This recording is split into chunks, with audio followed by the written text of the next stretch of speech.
Bonjour chers auditeurs, je suis Valérie Delande et je vous souhaite la bienvenue dans Happy Podcast, le podcast du bonheur rentable. Chaque mois, je vous présente un nouveau héros qui a capitalisé sur ses failles pour agir et concrétiser ses rêves d'humanité en osant montrer sa vulnérabilité.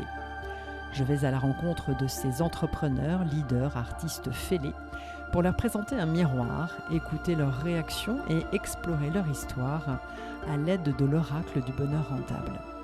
Cet échange donne lieu à 3 épisodes pour présenter leur capital identitaire, leur capital humanitaire et révéler leur comportement monétaire. Pour cette rentrée 2026, j'ai le plaisir de vous présenter Paul Barrett, spécialiste de la présence en communication et en respiration. Vous avez découvert ses fêlures et son chemin d'éveil dans le premier épisode, son parcours de réalisation dans le second. Aujourd'hui, nous abordons sa relation à l'argent et à l'abondance. Alors Paul, ce capital monétaire, tu sais, qui se construit par étapes, qui commence à circuler dans la société lorsque le capital identitaire se libère entièrement et que le capital humanitaire devient une mission. Dans ton modèle économique actuel, l'argent varie selon les mondes dans lesquels tu apportes ta valeur. Parfois, tu ne gagnes presque rien, une 50aine d'euros pour un week-end de respiration, parfois. Alors que quand tu animes une convention d'entreprise, quand tu coaches un dirigeant, tu gagnes très bien ta vie. Comme tu le dis toi-même, ça change tout le temps, je m'en fous, ce n'est pas ma source de motivation principale, et tu viens de nous le rappeler. Tu fais souvent des stages gratuitement, pour l'amour de ce que c'est. Tu es convaincu qu'un jour, la respiration deviendra l'outil numéro 1 quand le monde comprendra enfin cet énorme oubli. Ce qui te caractérise, eh bien, c'est encore cette tension entre plusieurs dimensions. Pas de façon exceptionnelle, mais d'une manière que tu qualifies de sympathique. Tu reconnais que tu n'as peut-être pas atteint les sommets de tes rêves les plus audacieux, et cette lucidité cache quelque chose de plus profond. Une tendance à donner beaucoup aux autres, parfois au prix de ta propre valorisation. Une sensibilité au regard des autres. Un doute sur ta légitimité, même après toutes ces années d'expertise. Aujourd'hui, quelque chose change en toi. Tu observes que beaucoup de facilitateurs de transformation se heurtent à un mur. Le modèle économique n'est pas là. Avec les 30 glorieux, tu explores donc cette nouvelle voie. Tu veux montrer qu'on peut créer un modèle où la rentabilité émerge de la connexion authentique. Tu as choisi de cibler directement la question de l'argent parce que c'est l'un des 2 grands blocages chez les facilitateurs avec l'isolement. Tu crées un espace où l'on peut explorer son rapport à l'argent sans jugement.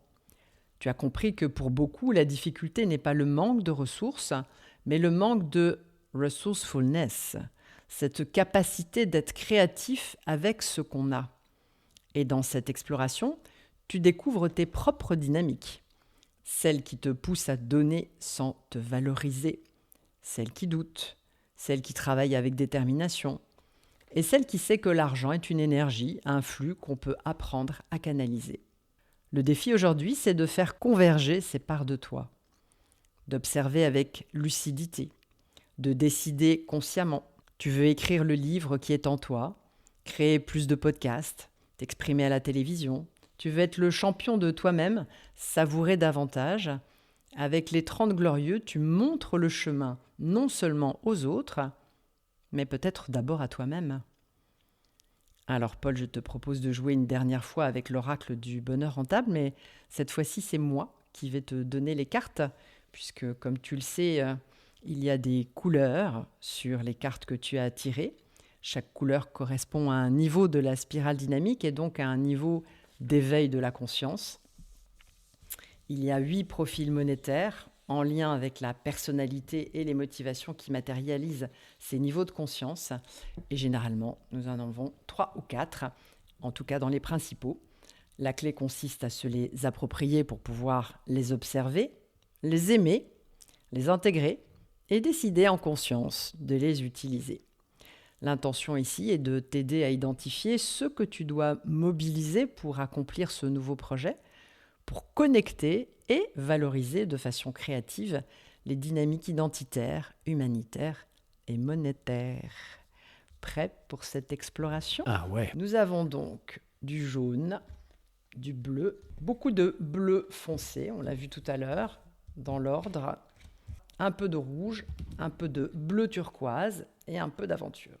Donc les deux premiers qui sont vraiment forts, c'est l'ordre et l'harmonie.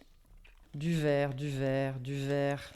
Donc là, on a notre petit travailleur qui est souvent l'héritier de la loyauté, hein, qui doit forcément travailler parce que c'est comme ça qu'il a vu ses parents faire. On a un peu d'imposteur parce qu'on a aussi là notre vert qui se cache et qui manque un peu de confiance en lui, hein, et qui a aussi un peu d'holistique et de l'ordre. Donc, est-ce que ce tirage est ce que j'en ai dit, évidemment, puisqu'on a reparlé du modèle économique, du rapport à l'argent, on en avait parlé aussi ensemble. Tu as des choses qui te viennent? En fait, ce que je vois là-dedans, en tout cas pour le côté travailleur et imposteur et même peut-être délégueur, comme je suis, on n'est même pas à mi-chemin sur le projet et je suis un peu essoufflé, je dirais, en ce moment. Et je me repose un petit peu sur ces trois aspects de ma personnalité. Où je me cache derrière ces trois côtés de ma personnalité. Parce que je suis quand même quelqu'un sur lequel on peut dépendre, je dirais. Je suis assez fiable. Quand je dis quelque chose, je le fais. Donc, le côté travailleur, le côté appliqué, le côté... au pire, je ferai au moins le minimum. Ça ne veut pas dire que je vais faire ça avec beaucoup de cœur et beaucoup d'enthousiasme, mais j'ai suffisamment de respect pour les codes de comportement classiques, conventionnels, machin, pour dire je le ferai quand même. Quand je signe un contrat, je signe un contrat. Et est-ce que c'est là où je suis le plus inspiré? Non. Est-ce que c'est là où je suis le plus motivé? Non. C'est une partie de mes fondations. Ensuite, l'imposteur, je me reconnais là-dedans, dans le sens que j'étais imposteur toute ma vie. D'une part, je suis comédien, donc un comédien, c'est un imposteur professionnel. Et puis, le positionnement que j'ai eu dans les entreprises, il y avait une partie de moi qui était complètement imposteur aussi. Parce que je me voyais en train de conseiller les dirigeants du CAC 40 sur un événement de communication important. Et moi, je n'avais aucune compréhension du véritable enjeu de leur société. Mais je captais intuitivement leur problématique de communication et j'avais beaucoup d'expérience dans le comportement et dans la puissance scénique. Donc, j'ai pu, je pense, donner des bons conseils à mes clients. Et que souvent, après un événement, ou même pendant l'événement, les gens venaient me dire « Mais comment est-ce que c'est possible que vous connaissez tant sur notre entreprise ?» Et je les regardais dans les yeux parce que je voulais être plus ou moins honnête avec les gens. Soit je souriais banalement et je passais à autre chose, soit je leur disais « Vous savez, ce n'est qu'une impression que je dois donner parce que je suis quand même foncièrement comédien. » Donc, non. Et puis, un comédien a des fiches et on se repose sur les fiches. Et moi, 1000 fois, je me suis trouvé sur une scène, je regardais autour de moi, je dis, mais en fait, je suis le seul ici qui ne connaît rien. Les autres, ils ont une connaissance, ils ont une expertise. Et c'était des années plus tard que j'ai pigé. Mais oui, Paul, tu as une connaissance, tu as une expertise. Tu sais comment communiquer. Et c'est ça ton expertise. Ah! Et c'est là où l'imposteur a commencé à baisser un peu. Parce que je dis, je comprends. Là, je comprends. Je suis là pour communiquer, mais communiquer dans le sens du racine du mot. Ça veut dire amener les gens ensemble. communier. C'est ça, je sais faire. Et ça remonte à mon enfance, ça remonte à toutes mes blessures, de voir mes parents en train de disputer, de comment amener les gens ensemble en paix, en harmonie, comment communier, comment faire en sorte qu'on collabore mieux, qu'on coopère mieux, etc. Donc c'est un désir profond d'harmonie et de paix qui me motive et maintenant je vois mon imposteur avec beaucoup de sympathie en fait, comme mon travailleur, parce que je trouve qu'ils sont des bons gars. Et là je vois un castor en train de bien travailler et j'ai pas trop d'excès au niveau travailleur, mais j'ai eu par moments beaucoup d'excès au niveau imposteur, ça c'est sûr, et qui me contrariait et qui me faisait des problèmes au niveau identitaire. Mais franchement, je n'ai plus cette... j'ai beaucoup moins. Tu as beaucoup moins, sauf que tu viens de dire tout à l'heure, puisqu'on est dans le projet, qu'en ce moment, ces trois-là sont un petit peu en train, effectivement, de venir te titiller. Et tu viens de redonner quand même là la qualité première que tu as, qui est de communiquer. Hein. Et on a vu tout à l'heure que cette aventure va vers des contrées, on va dire, paisibles sur un grand voilier, que ces besoins de coopérer, de soutien, etc., ça passe par la communication. Et là, en ce moment, peut-être qu'il y a un petit peu de communication qui manque et qui est en train de ressurgir vers toi en disant, bon, travail, oui, mais là, ne remets pas ton imposteur en œuvre. Tu sais que tu dois et que tu peux communiquer et emmener ce bateau, c'est toi le capitaine quand même. C'est clair. Et puis quand je vois la carte à côté des légueurs, je vois un peu, disons, quand je suis dans un positionnement défensif, c'est le travailleur et imposteur et délégueur qui prend position en fait. Et pas l'inspireur ou d'autres qualités que j'ai également. Exactement. Mais donc, je vois que le délégueur, par exemple, se cache un peu derrière les autres. Et j'ai une vraie volonté de faire en sorte que ces 30 glorieuses soient une expression collective et pas uniquement moi, bien que je cherche par moments des signes de reconnaissance individuelle et personnelle, mais je délègue et j'essaie de déléguer. Et c'était vraiment une volonté de ma part. Je voulais déléguer un maximum pour que les autres sentent qu'est-ce que c'est le leadership et qu'est-ce que c'est de prendre l'initiative et qu'est-ce que c'est la responsabilité. Et alors donc, j'entends le message que oui, il faut communiquer davantage et qu'il faut assumer son leadership.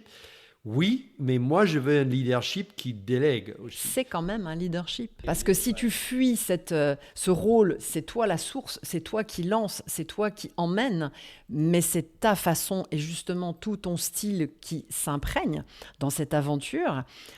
Mais elle t'amène, c'est pour ça que je me permettais de dire qu'elle t'amène aussi à toi te dépasser, à toi te faire confiance. Parce qu'un inspireur, c'est quoi ? Tu te souviens de la spirale dynamique, il est du côté systémique. Dans le systémique, on a le je d'un côté, le nous de l'autre. Quand on est dans le nous, on s'efface au profit du nous. Quand on est dans le je, on est bien sûr en relation avec les autres au niveau systémique, mais c'est quand même la personne qui est la source. Et l'inspireur, il est là, il n'est pas de l'autre côté. L'inspireur, il emmène, il guide, mais par contre avec évidemment tout un nouveau modèle, beaucoup plus collaboratif, co-créatif, respectueux des autres, dans l'amour évidemment, dans une respiration commune, du soutien, mais n'empêche qu'il y a quand même un leader. Hein, et derrière un imposteur se cache un leader. Ouais, complètement. Et derrière même, derrière tous les trois, il y a un leader. Parce qu'en fait, le leader, c'est un peu la direction de tous les trois, en fait, malgré tout. Parce que l'imposteur, pourquoi il fait l'imposteur? C'est parce qu'il veut être leader quelque part. Un travailleur, pourquoi il travaille? Il travaille en fait aussi pour accomplir une vision qu'il a. Même le castor, il a une idée en tête. Donc, et le délégueur aussi. Donc je pense qu'il y a toujours cette notion de leader incarné et leader caché, ou leader un peu effacé, ou leader qui ne prend pas ou qui ne comprend pas son positionnement, qui est pour moi une dynamique incontournable et une dynamique classique. Donc, moi, je me questionne tous les jours sur est-ce que je suis en train de dire quelque chose que j'incarne, oui ou non. Par exemple, dans la respiration, tu peux être un peu imposteur, mais seulement un peu, parce que franchement, ça se voit, ça s'entend, Donc, la respiration, pour moi, était une grande discipline dans l'authenticité. Et de même mes qualités de comédien ne m'aidaient pas. Il y avait une certaine zone où je ne peux pas me cacher. Je dois être 100% authentique. Alors donc, il y a je suis beaucoup moins handicapé par le syndrome d'imposteur ou le syndrome de travailleur ou le syndrome de délégueur, parce que je suis obligé d'être d'une manière quotidienne, presque authentique. Bien sûr. Après, ce que je pourrais peut-être, moi, donner comme regard, c'est que c'est quelque chose maintenant que tu maîtrises intégralement. Ça fait plus de 10 ans que tu fais ça. Donc, tu animes des stages, donc tu es loin de l'imposteur, là. Tu l'as peut-être été à un moment donné, mais là, aujourd'hui, alors que le projet, c'est quelque chose de nouveau. C'est justement ce besoin d'aventure qu'on a vu tout à l'heure, avec cette envie d'être vraiment en équipe, ce soutien, coopérer, on y va.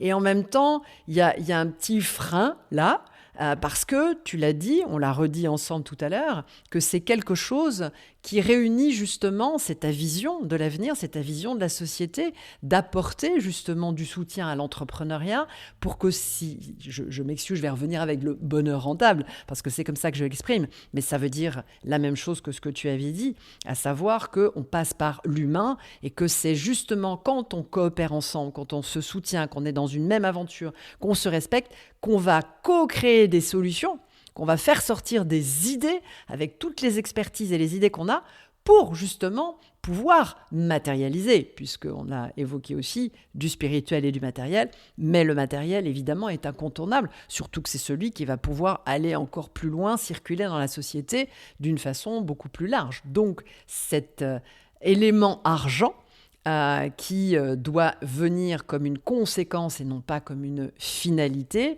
eh bien là, il y a un petit mouvement pour l'instant d'imposture, de délégation qui, à mon sens, se cache un peu derrière les cartes. Ouais, parce que moi, je me cherche là-dedans.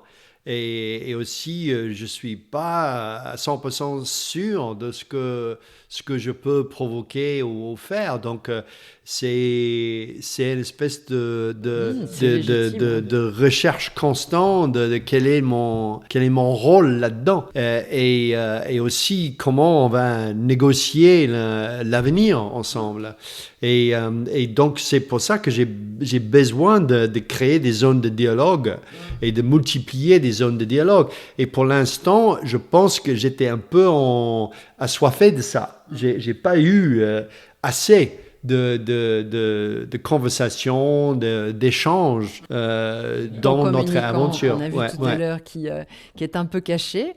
Ton besoin de soutien aussi. Tu as parlé tout à l'heure de mentors, en tout cas de gens qui t'avaient aidé. Donc, c'est à toi aussi d'aller chercher ce soutien pour alimenter ton projet.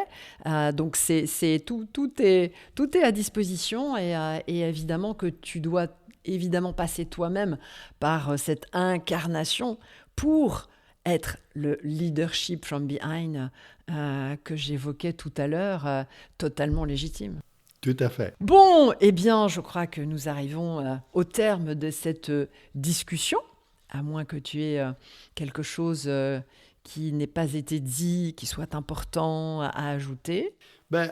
En fait, j'aimerais ajouter que je pense que tout système, disons, tout cadre qui cherche à connaître mieux, à creuser plus dans l'identification de qui on est et de son profil humanitaire ou monétaire, je pense que c'est vraiment précieux parce que surtout que c'est fait d'une façon ludique. Donc je pense que pour moi en tout cas, je dois avoir dans tout ce que je fais, presque toujours, un côté ludique. Ah bah oui. Je ne veux pas me prendre trop au sérieux. Je ne veux pas que les autres se prennent trop au sérieux non plus. Donc pour moi, ça a toujours été une marque de fabrique qu'on va s'amuser quand même. Et donc j'aime bien donc ces cadres d'exploration ou ces cadres d'identification que tu as là avec le bonheur rentable. Mais surtout, j'adore le côté ludique, le côté qu'on imagine, on joue, on voit le petit hamster, le petit castor, le cheval, on s'amuse avec, on ne se prend pas trop au sérieux. Parce que comment je peux me prendre au sérieux avec un crabe comme ça? Et Batman, c'est un héros à moi. Uh-huh. Et Bruce Kent, c'est un acteur fétiche. Non, c'est le... Enfin, c'est le personnage, c'est pas l'acteur. L'identité, disons, quotidien de Batman. Ouais. Mais bien sûr, comme moi, je suis Wonder Woman, donc je comprends bien ce que tu veux dire. Eh ben merci, parce que c'est totalement évidemment l'idée que je cherche à démontrer avec ce jeu du bonheur rentable. Je ne me prends pas non plus au sérieux, même si on parle effectivement de personnalité, d'humanité, d'argent, mais prenons-le justement avec un jeu, avec du photolangage, avec ce que ça vient déclencher. Et alimenter, parce que mine de rien, ça fait un petit temps qu'on est en train d'échanger ensemble, et j'espère en tout cas que ce temps a été fructueux pour toi. Moi en tout cas j'ai passé un moment oxygénant, on parle de respiration en ta compagnie, et je suis sûre que les auditeurs ont été apaisés et seront inspirés ou aspirés par notre échange à ce micro d'Happy Podcast. Donc merci à toi, Paul, d'avoir répondu oui à cette invitation. Et puis, je veux surtout suivre et savoir ce qui va se passer après, vers cette aventure des 30 glorieux. Je compte sur toi. Merci beaucoup, Valérie. Au revoir. Cet épisode vous a plu ? N'hésitez pas à lui donner 5 étoiles sur votre application de podcast préférée. Et pensez à vous abonner pour ne manquer aucun épisode d'Happy Podcast. Je vous encourage même à le diffuser auprès de votre communauté. Pour en savoir plus sur le bonheur rentable, rendez-vous sur mon site eriget.com, E-R-I-G-E-T, ou sur ma page LinkedIn Valérie Delande. Et si vous faites partie de ceux et celles qui agissent pour transformer la société, rejoignez-nous dans la communauté de la constellation des fêlés.